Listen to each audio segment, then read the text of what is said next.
Hello বন্ধুরা, cute Bubun চ্যানেলে তোমাদের সবাইকে স্বাগত। আশা করি তোমরা সবাই খুব ভালো আছো, আমরাও খুব ভালো আছি।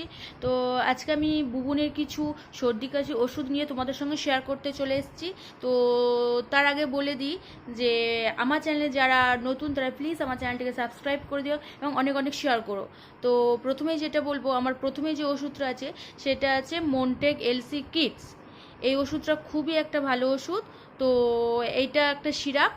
তো এইটা যখন দেখবেন বাচ্চাদের সর্দি হলে অনেক সময় কী হয়, গলা খুসখুস করে, নাকে থেকে সাদা পাতলা জল ঝরে। তো অনেক সময় অনেক কিছু বাচ্চাদের সর্দির সময় অ্যালার্জি হয়। তো সেই ক্ষেত্রে ওষুধটা খুবই ভালো। ওষুধটা অনেক কাজ করে বাচ্চাদের ক্ষেত্রে। তো বুবুনের এরকম হয়েছিল, ও ভীষণ সবসময় গলা খুসখুস করে কাশতো, আর নাকে থেকে জলও পড়তো না। জল পড়ার আগে থেকে ও কাশছে খুসখুস করে।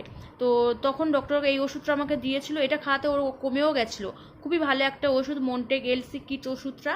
তো তারপরে যেটা আছে আরেকটা খুবই খুবই খুবই খুবই ভালো ওষুধ আছে, অ্যাসকোরিল এল এ সিরাপ।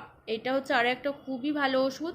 এই ওষুধটা বাচ্চাদের বুকের ভিতরে খুব খুব যখন ঠান্ডা লেগে যায় বাচ্চাদের বুকের ভিতরে কফ জমে যায়। তো ওরা তো কফটা তুলতেও পারে না, তো যার জন্য ওদের নিঃশ্বাস প্রশ্বাস নিতে ভীষণ অসুবিধা হয়, বাচ্চারা রাতে ঘুমাতেও পারে না। তো সেই ক্ষেত্রে এই ওষুধটা খুবই ভালো। অ্যাসকোরিল সিরাপটা বাচ্চারা, এটা আমাকে ডক্টর 2.5 ml করে খাওয়াতে বলেছিল। এটা আমি খাইয়েও ছিলাম। 1 সপ্তাহ আমাকে খাওয়াতে বলেছিল, আমার 1 সপ্তাহ খাওয়াতে হয়নি। তার আগে বুবুনের অনেকটাই সর্দি কমে গেছিলো, ও অনেকটা রিল্যাক্স বোধ করেছিল এই ওষুধটা খাওয়ানোর পর। তো তারপরে যেটা আছে, এগুলো সবগুলোই হচ্ছে কাশি সর্দি কাশিরই ওষুধ।